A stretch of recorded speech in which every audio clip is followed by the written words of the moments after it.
Irmãos, como o tempo urge, e nós temos pouquíssimo tempo, João capítulo 6, versículos 15 ao 21. João capítulo 6, versículos 16, versículos 16 ao 21.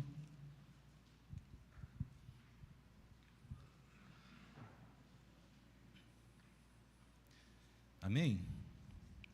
Ao entardecer, os discípulos de Jesus desceram à praia, entraram no barco e atravessaram o mar em direção a Cafarnaum.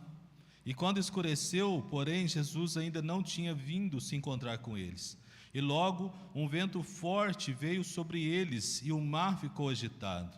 E depois de remarem 5 ou 6 quilômetros, de repente viram Jesus caminhando sobre o mar em direção ao barco. Ficaram aterrorizados, mas ele lhes disse: sou eu, não tenham medo.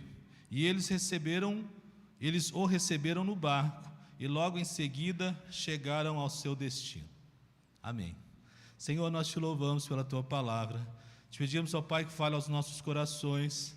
Repreende, Senhor Deus, todo o mal, toda seta do maligno, Senhor Deus, tudo aquilo que o diabo faz para roubar a palavra do nosso coração. Mas que possamos, ó Deus, sair daqui entendendo aquilo que o Senhor tem para nós, em nome de Jesus, amém. Irmãos, por que a gente se decepciona com Deus? Você já parou para pensar? Você já se perguntou por que as pessoas se decepcionam com Deus? Porque nós, às vezes, nos decepcionamos com Deus. E eu acho interessante porque muita gente atormentada, ela vai a Cristo. Essas pessoas vão a Cristo na esperança de que Ele as poupará da tormenta, né? Elas querem ser felizes, querem a todo custo ser felizes. Irmãos, elas lutaram muito, às vezes tentaram de tudo, mas nada funcionou. E restou o quê? Restou Jesus, né? Olha, que legal, que bom, né? Então elas recorrem ao Senhor com um coração, às vezes, de boa fé, recorrem com esperança, mas se decepcionam. Por quê? Porque essas pessoas, irmãos, elas ouviram dizer que Jesus pode ajudar, né, em todos os problemas pessoais, sejam eles familiares, sejam problemas de desilusão amorosa, enfermidade física, dificuldade financeira, transtorno emocional, independente, elas ouvem falar que Jesus pode resolver. Porque o que é falado é que Jesus é a solução para todos os problemas, né? Então, desesperadas, essas pessoas correm, né, para os braços dele em busca de paz de espírito, né? Aquela paz de espírito tão desejada, realização pessoal almejada, relacionamentos, né, melhorados, tranquilidade financeira tão cobiçada, né, e a vida tão esperada. Porque foi garantido para essas pessoas que se elas se entregassem ao Senhor com fé e pagassem um preço, né, e normalmente esse preço, às vezes ele é financeiro, né, ou às vezes ele é baseado em campanhas de consagração, mas elas ouviram que se elas fizerem isso, tudo ia ficar bem, na mesma proporção da fé que elas tivessem ou que elas investissem. Irmãos, o problema surge é que quando se descobre que a tormenta não passou, Deus não livrou elas dos ventos fortes e nem da agitação do mar revolto, os filhos ainda estão dando trabalho, o cônjuge ainda não melhorou, né? Parece que piorou, o dinheiro continua faltando, o corpo ainda está enfermo, a alma ainda está angustiada. Aí sabe o que essa pessoa faz? Ela se decepciona, se desilude com Deus, porque a promessa de que Cristo pode ajudar em todas as causas impossíveis não se cumpriu, e parece que a pessoa continua infeliz. Só que tem um agravante, né? Antes parecia que a pessoa não conhecia a Deus, a pessoa falava assim, eu também estava vivendo uma vida, mas agora parece que Deus não se importa com os meus problemas. que será que deu errado, irmãos? O erro, irmãos, foi achar que a vida cristã é um constante litígio, é uma constante guerra, uma briga, uma queda de braço. Parece que está você de um lado e o diabo do outro, né? E Deus está no meio, e como se fosse assim, se tiver fé o bastante, Ele vai te ajudar a conquistar, né? E às vezes o pior é quando parece que é você que está lutando contra Deus. E aí o bicho pega, né? Porque não é mais eu contra o diabo e Deus vai me ajudar, né? E aí, como é que faz? Irmãos, isso é uma mentalidade cristã doentia. Isso é uma fé doentia, uma espiritualidade doentia. Isso é sério. O erro das pessoas, irmãos, e a loucura dessas pessoas, né? E às vezes nossa, é acreditar. E eu ouvi uma frase, eu acho até impróprio falar isso aqui, porque o negócio é feio, que fala o seguinte, eu vou falar: eu sonho, Deus realiza. Eu sonho, Deus realiza. Que loucura! Que frase anormal! Eu sonho, Deus realiza. Quanto insulto ao Deus soberano e santo. Irmãos, eu preciso aprender, porque na realidade tem muita gente que se diz cristã, evangélica, que acredita nisso, que acredita que precisa de Jesus, né? Mas não como Jesus é o pão da vida, mas Jesus como o meu padeiro. Tem gente que olha para Jesus não como pão, mas como padeiro, né? Ele tem que me dar o pão. E é até uma situação complicada, né? Porque igual lá em casa, porque se eu compro o pão, aí às vezes o pão está branco, ou o pão está queimado, né? E ainda tem isso, porque além dele dar o pão, eu tenho que saber o seguinte, porque se esse pão vir muito branquinho, está errado, e se esse pão vir muito queimadinho, está errado. Irmãos, que Deus nos ajude. Cristo, irmãos, não é padeiro, Cristo é o pão. Irmãos, e o Deus das causas impossíveis que é pregado, que é cantado e que é crido por aí, está longe de ser o Deus da Bíblia, o Deus do impossível, o Deus e Pai do nosso Senhor Jesus Cristo. Irmãos, o Deus das causas impossíveis que está sendo oferecido aí num box de produtos religiosos do mercado gospel, né, ele não passa de um criador de ídolos. É como se fosse o gênio da lâmpada, né? Que você vai dar uma esfregadinha certa lá, uma esfregadinha direita, e ele vai conceder um desejo, ele vai conceder algo. Irmãos, esse não é o Deus que nós servimos, esse não é o Deus da Bíblia, esse não é, mas é o Deus, é um ídolo que está sendo entregue para as pessoas que têm o buscado com fé, com sacrifício, mas que tem se desiludido, tem se decepcionado. Irmãos, quem é o Deus da Bíblia? O texto, irmãos, que a gente leu, o texto de hoje, ele tem como propósito apresentar quem realmente Deus é. E é só uma fração, né? Uma pequena fração só para mostrar a soberania, o poder, mas principalmente o amor e o cuidado de Deus para com as nossas vidas. Porque Deus, irmãos, o que Ele prometeu, Ele vai cumprir.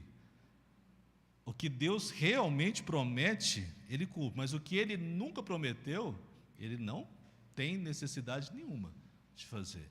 E é esse que é o ponto. O que realmente Deus tem prometido? Irmãos, o problema às vezes está na forma errada como nós enxergamos esse Deus e as suas promessas, né, para as nossas vidas. João escreveu o seu evangelho, né, e ele seleciona assim, ele é muito criterioso, e ele seleciona 7, tá? Você vai ver ao longo de todo o livro de João, do evangelho de João, ele seleciona 7 milagres, tá? E esses milagres são para relatar, são para que, ele fala isso lá do versículo 1, do 1 até o último, do primeiro capítulo ao último. Eu falo o seguinte: olha, a ideia disso aqui é para que vocês creiam que Jesus é o Cristo, que Ele é o Filho de Deus, é um Deus cheio de graça e de verdade. Eu preciso acreditar nisso. Então ele vai trazer, irmãos, a história de hoje, né? Jesus andando sobre o mar para encontrar os discípulos, vem logo depois de um milagre maravilhoso, que foi o quê? De Jesus multiplicar 5 pães de cevada e 2 peixes. E ele multiplica isso, alimenta mais de 5.000 pessoas. E após o milagre da multiplicação, tem essa travessia do mar revolto, né? E logo depois vem um discurso, que é um discurso duro. Tanto é que os seus próprios discípulos vão falar lá em João 6,60, Sofia, João 6,60, vai falar o seguinte: olha, esse discurso é muito duro. Nem os próprios discípulos suportaram lá. Muitos seus discípulos disseram: sua mensagem é dura, quem é capaz de aceitá-la? Irmãos, Jesus estava de fato esclarecendo que todos os sinais que estavam acontecendo tinham 2 objetivos principais, que era o quê? Primeiro, autenticar o seu ministério com o selo da aprovação divina, demonstrado pelos milagres que ele realizava, né? Assim, ele realizava milagre, mostrava o seguinte, era como se Deus falasse o seguinte: olha, eu estou autenticando o ministério dele. E o segundo ponto, irmãos, era revelar que ele, o Cristo, era o verdadeiro pão que desceu do céu. Para isso que Jesus multiplicou os pães. Não foi para alimentar a multidão, vamos mostrar o seguinte: olha, eu sou o pão da vida que desceu do céu. Esse pão que vocês estão comendo vai dar fome de novo. Agora, eu sou o pão que desce do céu. Irmãos, Jesus queria, né, continuar, que esses discípulos acreditassem nisso. Mas nem os discípulos, a gente vai ver que nem o colégio apostólico, ali, os apóstolos, acreditavam nisso. E aí Jesus, irmãos, tem que fazer algo que às vezes Ele faz comigo e com você. E a nossa vida é assim. Ele usa a didática da tormenta. Ele nos ensina em meio às lutas. Ele nos ensina em meio aos problemas. Os 12 irmãos, eles não tinham entendido ainda que Jesus veio para ser Salvador e Senhor, né? Eles achavam a questão do multiplicador, aquele que faz milagre, assim como os outros. E Jesus, ele precisa fazer isso. Jesus, ele tira, às vezes ele tem que colocar eles numa tormenta. E às vezes Deus nos coloca em tormentas, irmãos. Às vezes Ele nos permite não passar, Ele mesmo vai lá e nos coloca na tormenta, assim como Ele fez com esses discípulos desse texto que a gente leu. Porque, irmãos, eu preciso aprender que não é o Deus que me livra da tormenta, é o Deus que está comigo no meio da tormenta. Irmãos, é o severo amor de Deus, que às vezes precisa arrancar de nós tudo o que temos, para nos ensinar que Ele é a única coisa que nós precisamos. Irmãos, esse milagre foi só para os 12, a multidão ninguém viu, ninguém mais viu, porque Jesus quer ensinar seus filhos. Às vezes as nossas lutas, as nossas dificuldades, é para que nós possamos aprender de Deus, quem é o Deus que nós servimos. Irmãos, eu preciso aprender que a presença dEle que é o sustento, é a presença dEle que é a salvação, é a presença dEle que me sacia, é a presença dEle, não os milagres dEle. Irmãos, Cristo é o sustento, estava claro, tá? Se a gente for analisar aquela passagem lá da multiplicação de pães e peixes, sobrou tanto que cada discípulo estava com um cesto de pão. Então imagina, esses discípulos estão no barco, cada um com seu cesto de pão, tá? Ou seja, estão saciados, estão carregando, estão com a barriga cheia, com o cesto cheio de pão, tá? Mas eles passariam por um problema. Quem sou eu nas tormentas? Eu quero trabalhar 2 coisas, irmãos. Quem sou eu na tormenta? E quem é Deus na tormenta? Irmãos, eles estavam fartos de pães e peixes, estavam dentro de um barco, né? O Senhor estava com eles, tinham experiência como pescadores, tinham experiências como navegantes. Tinha como dar errado alguma coisa? Aparentemente não, mas deu. Irmãos, eu preciso aprender isso, que às vezes, né, eu estou materialmente abastado, No entanto, quando as tempestades vêm, a tempestade serve para mostrar que eu sou frágil. Aquilo ali não me serve de nada. Essa é a primeira verdade que esses discípulos entenderam. Porque assim, fartos de pão e de peixe, mas frágeis. O que adiantou? Cada um está com um cesto de pão, está com a barriga cheia, saciado. Mas quando a tormenta veio no meio do mar, o que aconteceu? Estavam em apuros. Irmãos, sem Cristo no barco, sem a presença dele, nada do que a gente tem, seja muito ou seja pouco, nada disso vai te bancar. Nada disso vai te assegurar, nada. E a vida real é assim. Quem que pode dizer aqui que tem o bastante para viver? Que não vai acontecer nada. Irmãos, eles eram pescadores acumulados de experiência, mas estavam impotentes. Olha que interessante. Outra coisa que Jesus desmascara sobre nós é que sabedoria, inteligência, habilidade, experiência humana não banca a nossa vida. Esses homens eram profissionais, anos de experiência no mar, mas quando a tempestade veio, o barco ia afundar, todo mundo ia morrer. Irmãos, eles conheciam o mar, eram muito confiantes, era uma viagenzinha até Cafarnaum. O problema foi que a tempestade chegou e eles descobriram da pior maneira a sua impotência. Olha o que Marcos, ele vai trazer esse texto, eu achei bacana, que ele fala aqui, Marcos 6, 48, vai falar que eles estavam em apuros, remando com força e lutando contra o vento e as ondas. Irmãos, em apuros, remando com força, lutando contra o vento e as ondas, remaram, 5, 6 quilômetros, que o texto vai falar, e não chegaram a lugar nenhum. Irmãos, a vida é assim sem Cristo, assim somos nós, experientes, mas impotentes. Outro ponto, irmãos, são homens que deixaram para trás uma história e se tornaram discípulos, mas eram duros de coração. Olha que interessante, eles deixaram tudo, mas ainda tinham o coração duro. Apesar de toda a experiência religiosa que tinham tido com Jesus, eles ainda não conheciam a Deus. Olha o que fala o texto de Marcos, capítulo 6, versículo 49. Mas quando o avistaram, caminhando sobre as águas, gritaram de pavor, pensando que fosse um fantasma. Ficaram todos aterrorizados ao vê-lo. Imediatamente, porém, Jesus lhe disse: não tenham medo, coragem, sou eu. Irmãos, eram duros de coração, porque não conheciam a Deus.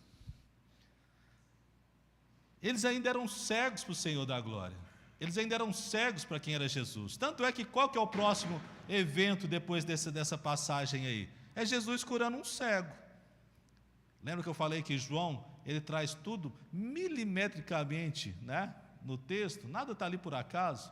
A próxima passagem é Jesus curando o cego. Irmãos, porque Jesus, ele quer revelar que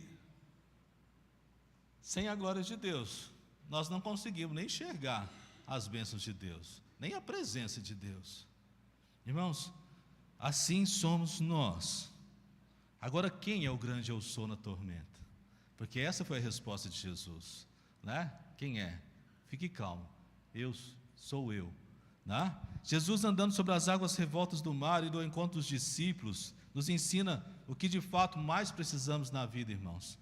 Precisamos de Cristo, não das coisas que Cristo dá.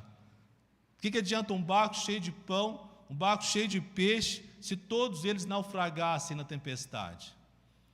O que seria deles se eles morressem sem Cristo, duros de coração? Irmãos, toda essa história ela foi milimetricamente calculada por Jesus para nos ensinar que nós precisamos dele, nós precisamos da presença dele. Como eu disse aqui, irmãos, ele não é o Deus que tira da tormenta, ele é o eu sou na tormenta. Irmãos, ele não é o Deus que tira da cova dos leões, ele é o Deus que está na cova dos leões. Irmãos, Deus não é o Deus que tira da fornalha de fogo, ele é o Deus que está na fornalha de fogo. Irmãos, Deus não é, para a nossa vida, um Deus de causas impossíveis, para defender, para preservar os nossos maiores tesouros, às vezes a gente fica entretido com eles. Pelo contrário, às vezes Deus é aquele que tira de nós para nos realmente vermos aquilo que importa, que é Ele. Ele quer que nós o conheçamos, Ele quer que nós o experimentemos, e Ele quer que nós saibamos que mesmo em meio às lutas, às dificuldades, às tempestades, Ele está comigo. E é isso que importa, irmãos. E é isso que só isso importa. Só isso, irmãos. E olha que interessante. A tempestade passou? Passou, não passou? Quando Jesus foi no barco? Mas não foi João que me contou isso, não. Quem contou isso foi Marcos. João não está nem preocupado de contar que a tempestade passou. Olha o que ele fala. Depois de remarem 5 ou 6 quilômetros, de repente viram Jesus caminhando sobre o mar, em direção ao barco. Ficaram aterrorizados, mas ele lhes disse: sou eu, não tenham medo. Eles o receberam no barco e logo em seguida chegaram ao destino. João não está nem preocupado de falar que a tempestade passou. Por quê? Porque para João, irmãos, o vento, a tempestade, não importa. O importante era que Jesus estava no barco e eles iam chegar do outro lado. Irmãos, é isso que eu tenho que ter na minha vida, na minha mente, no meu coração. As pessoas se decepcionam com Deus porque escutam muito errado de Deus. Deus não é aquele que vai te livrar de todas as coisas, mas é aquele que estará com você em todas as situações, em todas as coisas. E aí sim, irmãos, nosso coração fica quentinho, aquecido, com fé, sabendo quem é esse Deus que nós servimos. Irmãos, eu quero encerrar aqui, né? Tinha muito para falar, mas o tempo está escassíssimo, passou, né? Mas eu quero que você tenha no seu coração isso, né? Vamos ficar de pé e vamos orar. Guarde isso, irmão, na vida, e Jesus mesmo disse isso: no mundo tereis aflições.